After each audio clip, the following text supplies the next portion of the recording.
y'all. Back at it one more time for this wonderful Friday of stand-up comedy.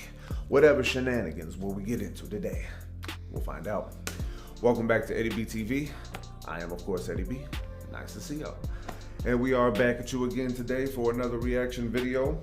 And on this wonderful Friday here of stand-up comedy, man, we're gonna get into some more George Carlin today, y'all. All right. Well, I had a few choices of videos to pick for this headliner Friday, you know, but it's been a while since I've gotten to George. At least it feels like a while anyway. So yeah, we're gonna get into one from him today, and this one's gonna be titled "The Trillion Daves." You know, just the title just sounds funny, you know. Yeah, you know, he always has a twisted spin on everything, man. That's why he's one of the greatest to do it, if not the greatest. And yeah, man, that's exactly why he's one of the comedians that help keep me going, you know, just help keep me ticking, you know. Sometimes life gets a little crazy, man, but you know, you go back to some of the greats and then you just kind of put things back together again. It's like a therapeutic process, you know what I mean? Even though they might not look at it that way, you know, it is that way to me, and that's what I take from it. So yeah, we're gonna get into another one from George, like I said. So George Carlin with The Trillion Daves. And if you like this reaction, please like, comment, and subscribe to your boy. Keep everything going.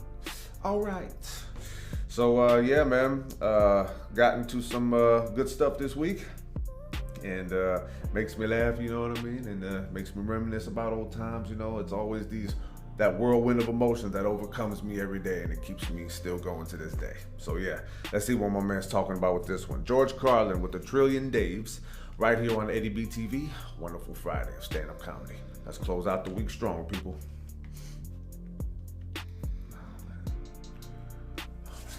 Get situated with this one. Here we go. When nature's going crazy, throwing things around, scaring people and destroying property, I'm a happy fucking guy. I'm a happy fucking guy. I look at it this way. For centuries now, man has done everything he can to destroy, defile, and interfere with nature. Clear-cutting forests, strip mining mountains, poisoning the atmosphere, overfishing the oceans, polluting the rivers and lakes, destroying wetlands and aquifers. So when nature strikes back and smacks man in the head and kicks him in the nuts, I enjoy that. I have absolutely no sympathy for human beings whatsoever. None. And no matter what kind of problem humans are facing, whether it's natural or man-made, I always hope it gets worse. Don't you? Don't you have a part of you that secretly hopes everything gets worse? When you see a big fire on TV, don't you hope it spreads? Don't you hope it gets completely out of control and burns down 6 counties? You don't root for the firemen, do you? I mean, I don't want them to get hurt or nothing, but I don't want them putting out my fire. No. That's my fire. That's nature showing off and having fun. I like fires. You know something else I like? Fires. Those spring floods in the Midwest. Aren't they great? Like clockwork. Spring floods in the Midwest. But I'm starting to notice, I'm starting to catch on that every year it's the same story. Another flood in the same place with the same people on the same river. Same fucking people! And these people do not move. They will not fucking move. They repaint, put down new carpeting and wallpaper, and they move right back into the same fucking house on the floodplain next to the river, and then they wonder why grandma's floating downstream with the parakeet on her head. 4th time. Again. 4th fucking time. There's no learning curve with these people. It's very hard to feel sorry for them. Every year. Same people. Same rowboats.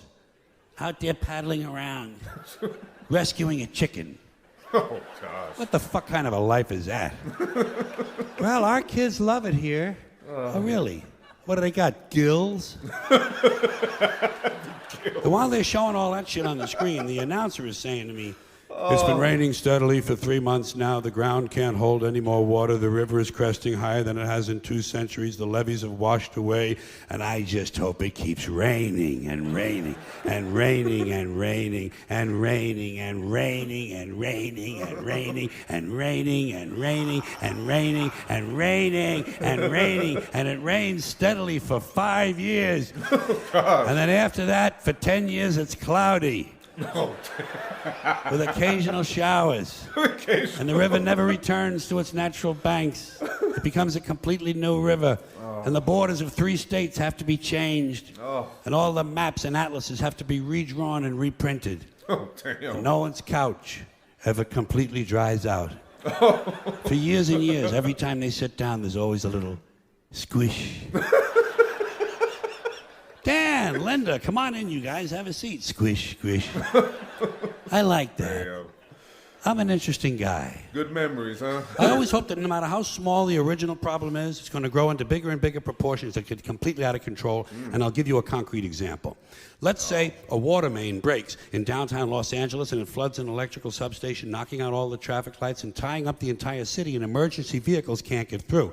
And at the same time, one of those month-long global warming heat waves comes along, but there's no air conditioning, there's no water for sanitation, so cholera, smallpox, and dysentery break out, and thousands of people start dying in the streets. But before they die, parasites eat their brains, and they go completely fucking crazy, and they storm the hospital, but the hospital can't handle all the casualties, so these people rape all the nurses and set the hospital on fire. Damn. And the flames drive them even crazier, so they start stabbing social workers and garbage men. And a big wind comes along, and the entire city goes up in flames. And the people who are still healthy, they get mad at the sick people, and they start crucifying them, nailing them to crosses, trying on their underwear, shit like that.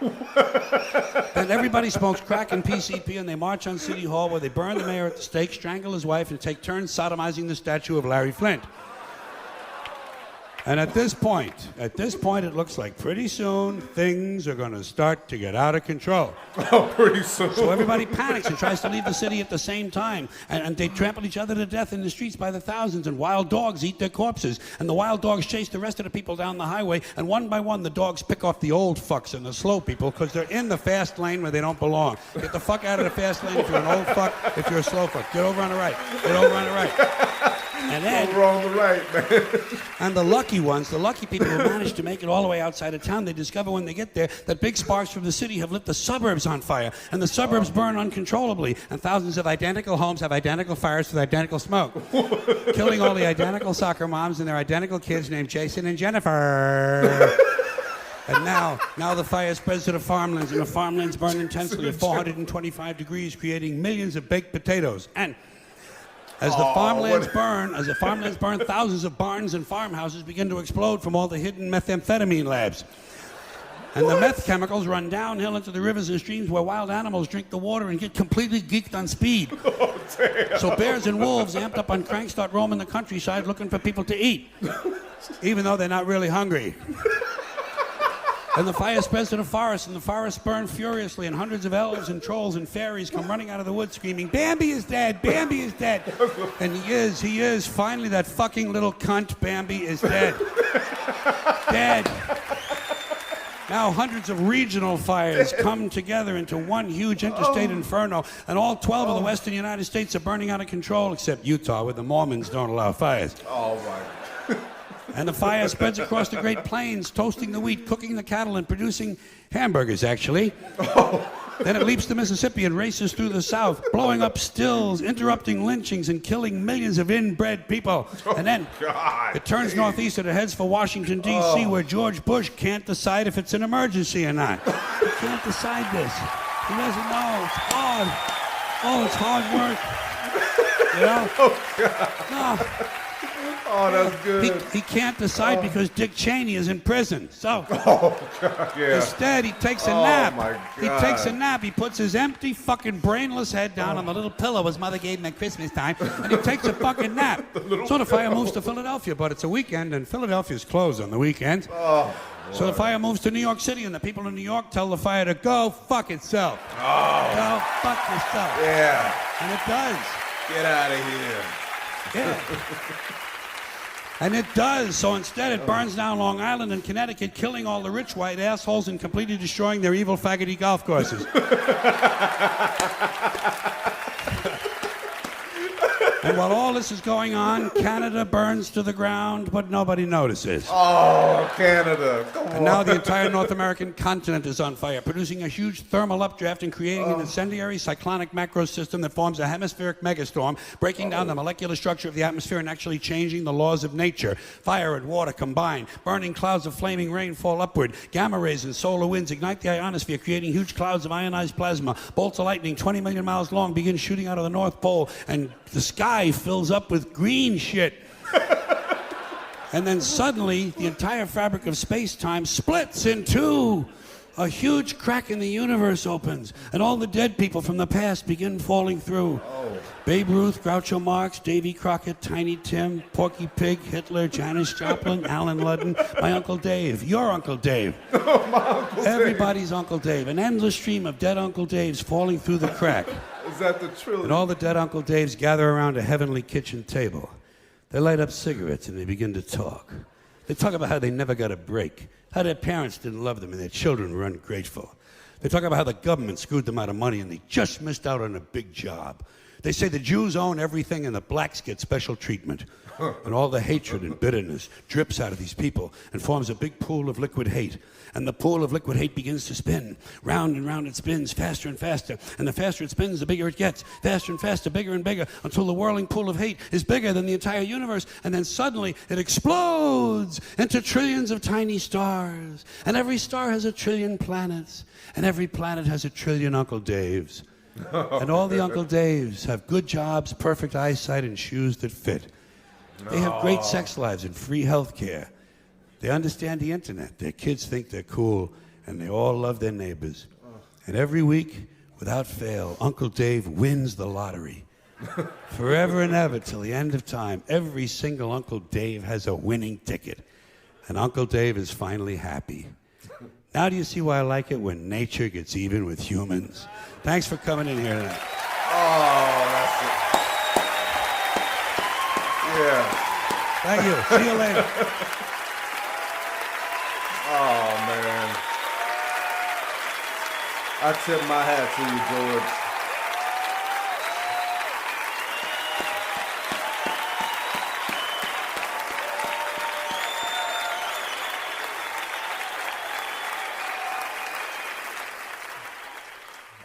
That's the end. Okay. All right, man. What a mouthful that was. My goodness. This is so funny, man, how we, oh my goodness, man. It just reminds me of where we at today, huh, doesn't it? All right, that was George Carlin, y'all, with the Trillion Daves. Yeah, took till the end to hear him talk about all the Daves and stuff like that. But hey, man, I gotta find out where my Uncle Dave is, man. I don't know if I have one, you know. Just hit him up and be like, hey, Uncle Dave, how you doing? Who are you? I don't know, but we family, so I figured I'd call and ask you, you know what I mean? You might be an uncle to me, or you're just a Dave. Doesn't say the Uncle Daves as much as the Trillion Daves and all that stuff, but hey. Well, what to unpack with this one? You know, it's like he was describing like the most ultimate of cleansing rituals that this country would have to go through. I didn't hear him mention other parts around the world, you know what I mean? I think he's just referring to how dysfunctional we are here in the US. But yeah, the ultimate reset button right there, if there ever was. You know, what he said in the beginning was just straight up, you know, I had feelings like this on the inside, but I couldn't articulate them, and I didn't really know exactly what anything meant. I just knew that I was very disappointed about what I was seeing, you know, in the world, you know. And meanwhile, I gotta learn from the people raising me. They didn't have everything figured out. I gotta I gotta get knowledge from teachers at school. They don't know everything about what's going on. You know, you learn things from your friends, you know, and other parts of your family. They don't know what's going on. So it's like, you know, you're constantly growing up in a world where you don't know what's going on, but yet everyone is the one telling you what's going on. It's weird, you know. I know that was a mouthful for me too. But yeah, man, we destroy a lot of things, man. Human beings, you know, we destroy our home, you know, we destroy each other, you know, we destroy, you know, ideas, you know, with how dumb we are and what we do with them. It's just, it's a nonstop infection of just screwing things up, you know. And just to hear the way he described it, you know, it was just, it's like, yeah, man, like when something happens, I think in my weird mind, to a point, you know, I really do think like sometimes natural disasters is like the punishment for things that we do, you know. It might seem a little bit on the like the religious side or superstitious side of life, but nah, it's just kind of like a weird thought that I might have, you know. But yeah, man, every time we do something, man, we wonder why things are messed up, you know what I mean? And then we don't even think to look at ourselves, you know, and we're the main culprit. But then again, I go back to what he said about saving the planet, and it's just like, no matter what we do, even though we're screwing things up, you know, just slightly, you know, the planet will shake us off one day, and then, you know, someone else will take over, and who knows what they'll do or won't do. But, you know, it's like, he comes up with so much weird things. He covered all the angles, you know what I mean, when he was talking about how it would all start, you know, our little cleansing, or our country's cleansing. That's what I would call it, the country's cleansing. Yeah, that's a good way to describe it. But yeah, man, he started from the beginning of something and then just, you know, had it all transform itself into like something that can actually be a good thing, you know. I always think just looking out at what's going on in this world, that a reset would just be probably what we need, you know. But then again, you know, who would take over next? But I don't know, man. It's just a lot to think about. But yeah, George Carlin, man, he had a brain that was so, it stretched all the way around and through everything. He always had the craziest stuff to say, the craziest thoughts, but then he always made sense of them to his audience, and he always knew how to make it funny. And that's one of the reasons why he became like my favorite of all time, you know what I mean? Because I have a brain that goes many different directions. I'm not a genius or any prodigy by any means. I'm just a normal guy, but I have weird thoughts too, and I want to know what they mean. And, you know, his comedy helped me figure out a way to, you know, translate my crazy thoughts, you know, and some of them, a lot of them went away, let me be honest. But I was still able to hold on to a few, and they've made my life better, you know, and, you know, I attribute that to the late, great George Carlin. So yeah, man, I'm gonna go ahead and wrap it up right there. One more time, George Carlin with The Trillion Daves. Oh man, that was a funny title. And if you like that reaction, please like, comment, and subscribe to your boy. Keep everything going, like I always say. So yeah, man, that's the end of the week of stand-up, y'all. Felt like I hadn't gotten to George in a while, like I said, but I had to get to something of his, man. And I know that I had gotten this clip requested before in the past, but I just was lazy and I didn't write down the suggestion. So whoever suggested it, and you know it was you, man, just consider yourself shouted out. You know what I mean? I wish I could give you a shout out by name, man. But yeah, my laziness sometimes gets the best of me. Oh man, I'll be one of the old lazy folks that be getting picked off by the wolves in traffic, you know, during the whole country's cleansing of all that, you know. Stop being lazy, man. Stop being lazy. All right, yeah, this is gonna be Eddie B TV signing off one more again here. Another week of stand-up in the books, man. Always happy to get to the new stuff, man, but going down memory lane, and also, you know, engaging with you guys, you know, giving you little pieces of my head, you know. You might be thinking sometimes watching me, man, this dude sounded a little trippy, you know what I mean? Yeah, you'd be right, you know, but this is my way of not going over the top with whatever anger I might have or how much sadness I might have or whatever else. Just try to have as much fun as possible without losing my mind or spiraling out of control. So yeah, man, it's gonna be the end of the week, like I said, and thank you guys for tuning in one more time with me. I had a lot of fun, and Music Saturday is up for tomorrow. I wonder what we're gonna be checking out, you know? Yeah, the overwhelming presence of wonderful musical sounds in our ears. Yes, okay, yeah, I'm veering off track. Yeah, until tomorrow, I love and appreciate y'all. Peace.